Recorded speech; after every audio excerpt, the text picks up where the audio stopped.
most people go way too heavy on their horizontal pulls and just their rowing variations in general, and they would see much better results, much better progress in the long run if they switch primarily to a higher volume, lower weight, lower intensity approach. And there are two primary reasons for this.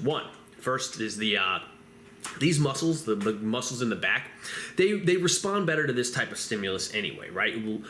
Volume of work performed, the amount of work that you do, they respond better to that more so than to loading. So they will actually become bigger more readily when you're doing lots and lots of reps, even if those reps are done at a relatively low intensity level, right? As opposed to loading up heavy weights and then actually not doing all that much total work. They respond better to the workload, the work performed, a lot of work being done.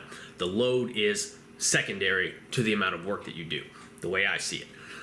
And then the next point number 2, kind of follows that, in that most people really go too heavy on these movements the majority of the time anyway, right? So anytime you see anybody row, even so if you see them do a freestanding row, a barbell row, a bent over row, anything like that, it's always shit, right? It's always all hip. It's always a cheat row, basically, for example. But even on the chest supported variations and seated cable rowing variations, you see the same sort of thing. Not that people are kipping through the hips or anything like that if their chest is being supported, but they go too heavy and they don't get that drawback in the elbows, right? They don't get that big contraction in the end range position, and then they're going so heavy they don't take advantage of the big stretch at arm's length, which is really one of the major benefits, one of the major reasons to be rowing in the first place, is to get that big stretch on the back muscles and then get the big contraction on the back muscles. Really focus on drawing the elbows back hard and squeezing the back, the muscles in the back. In my opinion, that it is that movement quality that's really the most important component in these types of exercises anyway, that really supersedes the loading. Because they're all secondary movements anyway, right? It's not a squat, it's not a deadlift, it's not a bench press. It's nothing like that. It's secondary sort of courtesy work, right?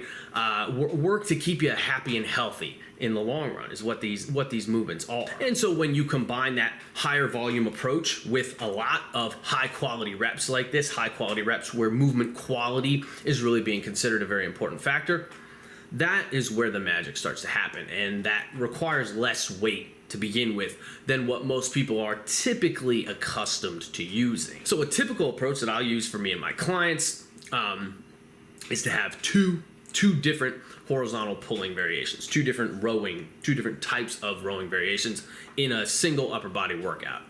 And obviously this is all going to kind of vary depending on where we are in the program, right? And what the goals are. At varying times you may have more vertical pulling variations, pull downs, chin ups, things of that nature. But we'll just say in general. So we'll have two horizontal pulls, right, in a single upper body workout. So the first one that we would kick off with, it would be something that would allow for a little bit more weight. So this is going to be something like a seal row, maybe a meadows row, maybe a cable row, a seated cable row, a chest supported row if they have access to a good machine, just something like that, right? And with movements like these, you'll do 3 or 4 sets, either in the 10 to 12 rep range generally, or in the 12 to 15 rep range. That kind of depends on the specific movement.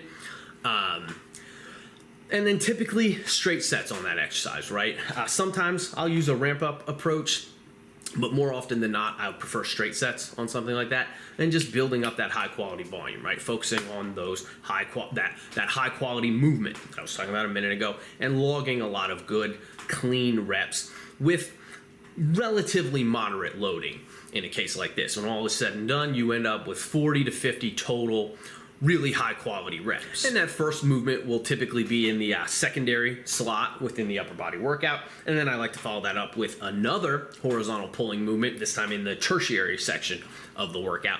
And this one is going to be a little bit more upper back emphasized, right? That's something that I've really been honing in on a lot lately. So taking traditional horizontal pulling movements, traditional rowing type movements, and then tweaking those exercises in ways that bias the upper back musculature specifically over the big and powerful lats that often get emphasized. And typically to accomplish this, I will I have my clients row to a higher point on the body, right? So usually what people do is they row to the belly, right? Or they row to the abdomen. In this case, I row to the neckline. So it's not quite a face pull, right? We're not rowing to the eyes, we're not rowing over the head, we're rowing to the neck. That's going to leave you relatively strong, not nearly as strong as if you're rowing to the belly, but still strong enough. You lose a lot when you row up to the face, to the face or over the head, because it's just so mechanically disadvantageous. But you row to the neckline, that gives you a nice kind of a happy medium between a traditional row and a face pull. Additionally, along with that, we row high, and then we do it with a wide grip, right? So well outside of shoulder width, basically a snatch grip. And that wide grip really allows you to hone in and focus on moving and engaging the scapula more so than the upper arms, right? And my two favorite variations I've come up with so far, I call them an upper back inverted row and an upper back seal row. Both these movements use that same concept, right? So the wide grip, row to the neckline. But in one instance, we're performing it in a calisthenics fashion. So we're just doing it as an inverted row with those two tweaks. An inverted row, pulled to the neck with a wide grip. Second one, same thing. You're doing a seal row. So you're laid down on a flat bench or a slight incline bench, and you row the barbell with a nice wide snatch grip. But instead of rowing to the chest or the abdomen or the belly, now you're going to row to the neck. It's going to make you quite a bit weaker than you would be on a typical seal row, but it's really going to hone in and nail this area. Both of those movements are. And they're both best going to be best done using moderate weights and trained for relatively high total repetitions. A little bit higher on the inverted variation as compared to the seal variation, though. So in the case of the seal variation, I like to use sets of 12 to 15 reps. Again, I'll just usually use straight sets here. That works the best. Moderate weight, and then just really focus on moving well and engaging those muscles in the upper back well. It's funny, in my experience, it actually it almost feels, when you do that chest supported seal row, the upper back seal row variation, that pull up to the top, it really feels like the finish of a snatch grip high pull in the way that it nails the upper back. It's just, it's like a bit more isolated. Obviously, there's no hip momentum or anything like that. It has a really similar feel, and it just lets you really hone in and focus on that area. It's a really, really good movement. And to do so with much higher volumes, total training volumes, total workloads, than you could reasonably do with a snatch grip high pull, where the training volume by necessity is always going to be pretty low. And then in the case of the upper back inverted row variant, I really just like to go nuts on that one, right? It's relatively, it's low stress, right? So it's, stimulus to fatigue ratio, as Mike Israetel would say. It has a very high stimulus to fatigue ratio. So it's very productive, but it's not very fatiguing. And so with that, I'll actually often do a 100 rep protocol. I call it death by volume. So I use that as a finisher on that particular exercise. So I don't count sets there, right? Basically, I burn out. I do as many reps as I can. I usually 1 to 2 RIR, right? So I try to leave 1 to 2 in the tank. I don't want to go for total failure. Then I usually, for me, that ends up being, depending on how I set it up, 20 to 30-ish reps on that first go around. Then I rest a minute or two, and then I go again. And then I just repeat in that same fashion until I hit 100 reps total. And I'll actually do that several times per week, at least 2 times per week, sometimes 3. And that just absolutely trashes the upper back. I would recommend starting with less volume initially, especially if you're not used to really honing in and focusing on your upper back muscles. You don't have to start with 100 reps. You can start with 50 reps, especially if your relative strength levels aren't quite as high. And then you kind of work that up over time. This exercise can also be regressed and progressed based on how you set it up, right? So you can make it easier or you can make it harder, just depending on how you set the movement up. So higher pin heights, for example, where they leave your torso a little bit more vertical, especially at the culmination of the pull, that's going to make it a lot easier because you're going to be pulling less of your body weight, right? Just the gravity. And then you can progress that over time by lowering the pins so that the torso ends up being a bit more parallel relative to the floor. Then gravity takes over more, you pull more of your weight, that makes it harder, right? I think that the setup that I have shown here in this video clip is the ideal setup in terms of chasing the muscular engagement that we want from this particular movement. I've tried several different setups, even some that are a little bit harder, but this particular setup has the best feel in terms of what I want to get out of the exercise.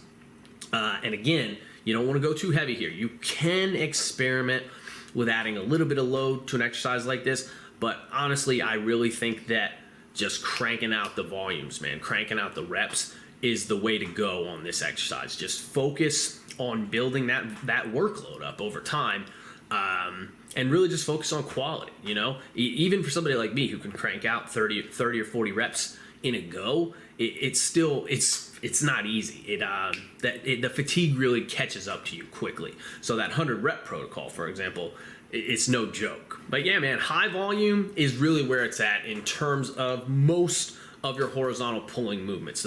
The majority of your rowing movements should focus more on reps and less on loading. Most people, they go too heavy anyway. They use trash form anyway. And honestly, most people, because of that, really are not garnering the benefits of these movements to begin with. Excuse me. Sorry. But I really like to think of it as courtesy work, right? It's resilience work for the body. If you're doing your squats and your deads and your hyperextensions and your good mornings and all the other strength training movements that you should already really be doing anyway, then you're going to build a strong back by default. And these pulls, these rows, are best served as an adjunct to those things anyway.